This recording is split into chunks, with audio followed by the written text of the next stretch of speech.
E aí, pessoal, tudo certo?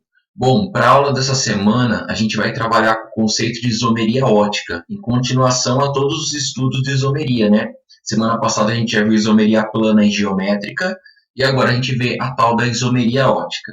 Para ficar mais fácil de ensinar, eu estou com a apresentação em slides, porque tem alguns desenhos em 3D e tudo mais, que ficaria difícil fazer na lousa, né? Então vamos lá. Primeiro slide aqui, ó, ele vai falar que a gente vai buscar moléculas simétricas e não simétricas. Na verdade, a isomeria ótica ela vai existir em moléculas que não são simétricas, beleza? Mas você vai entender um pouco mais para frente. Então, as moléculas podem ter uma imagem especular igual a elas próprias ou diferentes delas. Então, essa imagem especular é aquilo que você usa também quando está estudando ótica lá na aula de física, certo? Você vai pegar algo, uma imagem, algo que você quer replicar, né? Colocar um espelho imaginário e desenhar a imagem atrás do espelho. Então, tem moléculas que existem no seu isômero, que são a imagem especular dela, e são moléculas diferentes, tá? Então, tem propriedades até fisiológicas diferentes, por isso que a gente vai diferenciar aqui. Dá uma olhada nesse exemplo. O átomo central, aqui meio em preto, né, uma cor mais escura, é o átomo de carbono. Ligado a ele eu tenho um flúor, um cloro, um bromo e um hidrogênio. A gente colocou um espelho imaginário e vamos reproduzir a imagem especular. Como que você reproduz a imagem especular em física? A distância do cloro para o espelho, você coloca a mesma distância para trás. A mesma distância do espelho do bromo, você coloca a mesma distância para trás. E assim para o carbono, assim para o flúor e assim para o hidrogênio. Então, você cria a imagem especular. Da molécula 1, temos a molécula 2. Como eu disse, são moléculas diferentes entre si. Então, tem propriedades diferentes, né? E vão receber nomes diferentes em alguns casos também. Certo? A gente vai mostrar para você.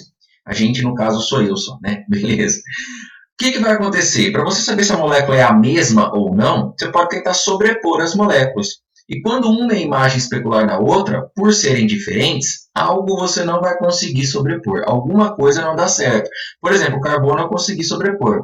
O flúor, que foi representado em azul, também consegui a sobreposição. O cloro em verde eu também consegui. Mas dá uma olhada para o bromo e para o hidrogênio. Eles não estão sobrepostos. Por quê? Porque não é a mesma molécula, certo? Então, isso também é uma prova de que são moléculas diferentes. Beleza. Aqui é uma imagem que está lá no site da SBQ, da Sociedade Brasileira de Química, que ele dá o exemplo da mão. A mão estando na posição que está aqui no desenho, uma é imagem especular da outra, desde que a mão não tenha nenhum tipo de defeito, né? Então, eu tenho aqui a mão esquerda, no espelho imaginário, você vê que a mão direita é a imagem dela. Então, a distância do dedão, aqui do indicador, né? Do dedinho, por aí vai. E uma mão não sobrepõe a outra. Certo? Não dá para me mostrar minha mão, porque eu tenho um defeito no dedo, então não dá certo. Mas faz aí com a sua mão, você vai ver que, por exemplo, o dedão, ele não se sobrepõe. Por quê? Porque uma mão é diferente da outra. Alguns sites, alguns professores, também dão um exemplo com o pé. Tanto que você não consegue colocar o sapato do pé direito no pé esquerdo. Porque é a imagem especular um do outro, tem a mesma composição, se você olhar para os dedos e tudo mais, mas são diferentes. É assim que você tem que pensar para as moléculas que tem imagem especular. Beleza? Fechou. Próximo slide. Então, ó, o nome dado às moléculas que não apresentam um eixo de simetria, ou seja, essas que não são iguais, né? O nome dela é molécula simétrica, como o próprio nome disse, não tem eixo de simetria, mas o nome mais comum é quiral. Então, o que a gente vai buscar aqui? A gente vai buscar um carbono, e sempre um carbono, que tem obrigatoriamente 4 ligantes diferentes entre si, e por isso a gente vai chamar ele de carbono quiral. Alguns professores gostam de falar de carbono agindo como um centro de quiralidade, certo? Que é o que vai dar esse caráter assimétrico à molécula. Então, dá uma olhada aqui, eu tenho um carbono central, ligado a ele eu tenho COOH. Lembra que aqui é uma forma condensada de representar um ácido carboxílico. Aí, ligado ao mesmo carbono, eu tenho um hidrogênio. Ligado ao mesmo carbono, eu tenho um grupo NH2, que eu posso falar da função amina, certo? E um grupo R qualquer, ele generalizou e chamou de R. O carbono, por estar na família 4A, sempre faz 4 ligações para se estabilizar, isso a gente já conversou. Só que aqui, ó, quando eu tenho uma imagem especular, eu também tenho R, ácido carboxílico, amina, hidrogênio. Esse carbono tem 4 ligantes diferentes. Então você não vai encontrar um plano de simetria nele. Ele é um carbono assimétrico. Essa molécula em si é assimétrica. Então a gente pode chamar a molécula de quiral, ou sendo mais específico, esse carbono é um carbono quiral. E toda vez que eu tenho carbono quiral, eu tenho atividade ótica. Para ter atividade ótica, basta um carbono que tem 4 ligantes diferentes, ou seja, basta um carbono quiral, certo? A molécula pode ter 30, 40, 1000 carbonos quirais, mas basta um para você afirmar essa molécula tem atividade ótica. Então, no próximo slide eu falo disso, ó, que o carbono tem que ter 4 ligantes diferentes entre si. Então, se o carbono, para você achar atividade ótica, você tem que achar o carbono quiral, e a gente assinala ele dessa maneira, ó, a gente assinala ele com asterisco. Certo? É assim que você mostra qual carbono é quiral, se for uma questão de segunda fase e ele pedir para você assinalar na molécula que foi impressa na prova. Você vai assinalar dessa maneira aqui, assim que você mostra. Se a gente precisa de carbonos com 4 ligantes diferentes, o que está excluído? Está excluído o CH2, porque tem 2 hidrogênios, então não tem como ter 4 ligantes diferentes. 2 ligações de carbono já são com hidrogênios, um CH2. CH3. CH3 está excluído também, tem 3 ligantes iguais, hidrogênio, hidrogênio, hidrogênio. Então, CH3, radicais metil, eles não são carbonos quirais. Carbonos que fazem dupla, certo? Com uma pequena exceção que eu vou mostrar no final, tá? Mas aí, se não se preocupar com isso, seria uma questão do ITA, uma questão do IME, quando os caras querem pegar rodapé de livro. Mas, enfim, carbono com dupla. Se ele faz 2 ligações com alguém, por exemplo, dupla carbono-carbono, um C dupla O, então aquele carbono que faz dupla não tem como ter 4 ligantes diferentes, também não tem atividade ótica. E carbono com tripla piorou, né? Porque como é que ele vai ter 4 ligantes diferentes se ele faz 3 ligações com um outro elemento, um C tripla N, um C tripla C, tripla ligação, não tem atividade ótica. Então a molécula, por maior que seja, se você tiver que achar a quantidade de carbonos quirais, né, que isso é bem comum de ser perguntado, você vai ver nos exemplos, esses caras estão descartados, CH2, CH3, carbono com dupla, com tripla, e aí você ganha tempo, beleza? Dá uma olhada nesse exemplo aqui, ó. Eu tenho essa molécula onde já ficou assinalado os ligantes e como você olha para esses ligantes. Porque existe um erro que o pessoal faz. Qual que é a forma errada de fazer? Dá uma olhada. Tem esse carbono aqui que está em vermelho. Eu vou estudar ele. Eu quero saber se ele é quiral, se ele é assimétrico, se ele é responsável por uma atividade ótica. Qual que é a forma errada que as pessoas fazem? A pessoa faz assim, ó. Bom, tá ligado no hidrogênio, é um ligante. Tá ligado aqui no OH, é outro ligante. Aí a pessoa faz errado dessa maneira, ó. Tá ligado no carbono, tá ligado no carbono. Ah, se tem 2 carbonos ligados, então os 2 são iguais. Não é assim que faz. Você tem que olhar todo o grupo ligado nele, do jeito que está circulado aqui. Então, o jeito correto é assim, ó. Estou analisando esse carbono. Tem o hidrogênio, é um ligante. Tem o OH, segundo ligante. Tem um CH3, é um outro ligante diferente desses dois. E depois tenho todo esse grupo aqui, que é diferente dos outros que eu analisei. Então, eu tenho 4 ligantes diferentes. Então, esse carbono, sim, ele é um carbono quiral, ele é um carbono assimétrico. E como eu descobri esse carbono assimétrico, eu já posso falar que essa molécula apresenta atividade ótica. Certo? Eu já explico o que é essa atividade ótica. Para quem já estudou, lembra, ou já leu sobre isso, o que é o desvio da luz polarizada. Certo? Tem mais carbono quiral nesse exemplo? Vamos procurar. CH3, como eu falei, não pode ter, porque não tem 4 ligantes diferentes. Então, esse cara está descartado. Oxigênio, a gente não busca quiralidade, a gente só busca em carbono. Hidrogênio também não. Esse carbono de cima, um CH3, também está descartado. Aqui a CH2 está descartado, porque tem 2 ligantes iguais. E CH3 está descartado. Sobrou esse aqui para a gente ver. Ó. Esse cara aqui. Esse cara, ele tem ligado a ele um CH3, esquece esse risco agora, esse círculo, porque ele serviu para o carbono em vermelho. Eu estou analisando esse. Ó. Ele tem um CH3 ligado a ele, é um ligante. Ele tem um hidrogênio ligado a ele, são 2 ligantes diferentes. Aí também ligado a esse carbono tem um CH2CH3, que é um terceiro ligante diferente.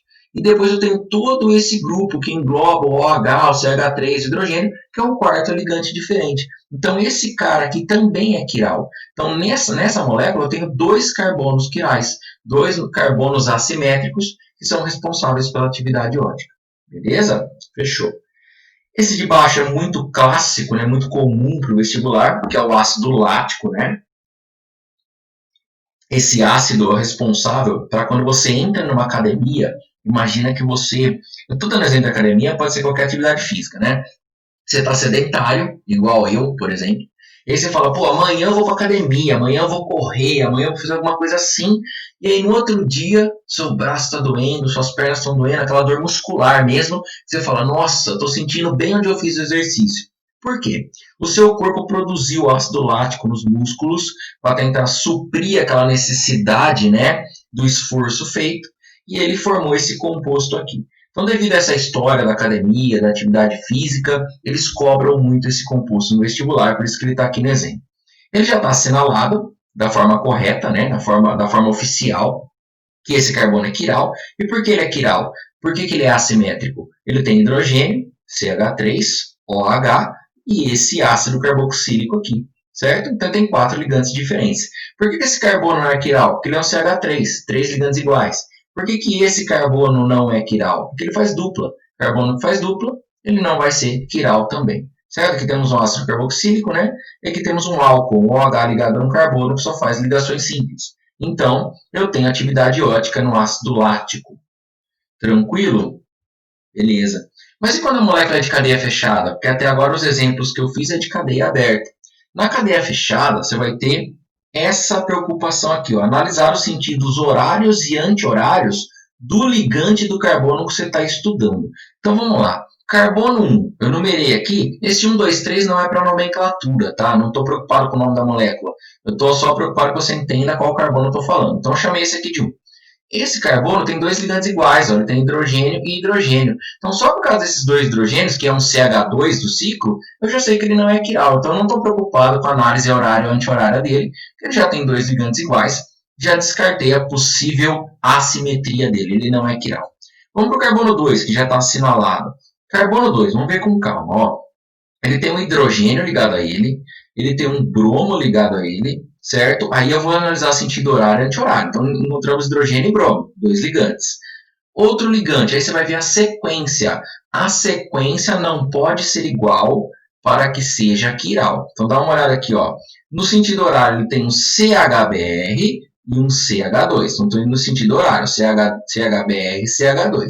Certo? Beleza. E no sentido anti-horário, ele tem um CH2, CHBr. As sequências são diferentes, porque uma é CHBr, CH2, a outra é CH2, CHBr. Como as sequências são diferentes, eu vou considerar que ele tem 2 ligantes diferentes, além dos 2 que eu já tinha visto aqui, hidrogênio e bromo. Por isso que ele é quiral. Em toda molécula cíclica, carbono da molécula cíclica, você vai analisar dessa maneira, certo? Olha esse outro carbono que eu também assinalei como sendo quiral. Ele tem um hidrogênio, ele tem um bromo, que são 2 ligantes diferentes entre si, e agora eu preciso analisar sentido horário e sentido anti-horário. Então vamos lá, sentido horário, eu tenho CH2, opa, mudei o slide. Eu tenho CH2, CHBr, e depois na outra sequência, que é o anti-horário, CHBr, CH2. São sequências diferentes, e como as sequências são diferentes, considero como 2 ligantes diferentes, além dos 2 que eu já tinha analisado, também é quiral, certo? Então, tem 2 carbonos quirais nesse ciclo aqui, beleza? Essa é a ideia. Mas o que é essa tal polarização da luz, desvio da luz plano polarizada, né? Aqui, ó, a luz comum emitida pelo Sol, pela lâmpada de uma lanterna, por exemplo, é uma onda eletromagnética que vibra em infinitos planos ao longo do seu eixo de propagação. Então, muito provavelmente, você estudou isso em física, se não estudou, vai estudar ainda, certo? Aqui, eu peguei 2 eixos apenas para a gente entender. O plano de vibração da onda eletromagnética e o outro o plano de vibração da onda, a onda elétrica, né? E o outro da onda magnética. São 2 planos diferentes se propagando ao longo de um eixo, certo? A gente vai ter que filtrar essa luz e a gente vai ter uma propagação em um único sentido, e não em todas as direções, como é uma lâmpada. Tem uma lâmpada aqui na minha frente, na minha cara, e ela está emitindo luz em todas as direções. É como se eu colocasse um filtro aqui, e ele emitisse um único plano, e não nos 360 graus que eu tenho aqui, certo? Como funciona isso? É dessa maneira, ó. Eu tenho uma fonte de luz, ela vem se propagando do jeito que a gente viu no slide anterior, que é a luz não polarizada ainda. Aí a gente coloca um filtro polarizante e ela emite uma única direção. certo? O que é esse filtro polarizante aqui? Tem até vídeo disso no YouTube, tá? Umas animações e tal, são desenhos, né? O filtro polarizante pode ser um prisma de Nicol. O que é um prisma de Nicol? É um carbonato de cálcio de alta pureza. Em geral, o carbonato de cálcio ele serve para corrigir pH do solo, ele é branco, mas nesse caso ele é tão puro que ele parece um cubo de gelo, tá vendo? Ele é de alta pureza, é bem diferente daquele que é usado para corrigir o pH do solo. Então, quando a luz entrar aqui, ela vai, depois que ela ultrapassar o prisma de Nicol, ela vai emitir em um único plano essa luz polarizada. E é a luz já filtrada, já polarizada, que vai interagir com a molécula, e se a molécula tiver nela um carbono assimétrico, um carbono quiral, ele vai desviar essa luz. Então imagina que a gente tem um ângulo zero antes de interagir com a molécula. Eu vou interagir com uma molécula que tem carbono quiral. Ela vai desviar em certos graus para a esquerda ou para a direita a luz já polarizada. Beleza? Então tá aqui. Para essa definição, a gente tem o seguinte: algumas substâncias apresentam capacidades de aeroplano dessa luz, que eu expliquei agora, e são chamadas opticamente ativas. Então, se tem carbono quiral, basta um, ela é opticamente ativa.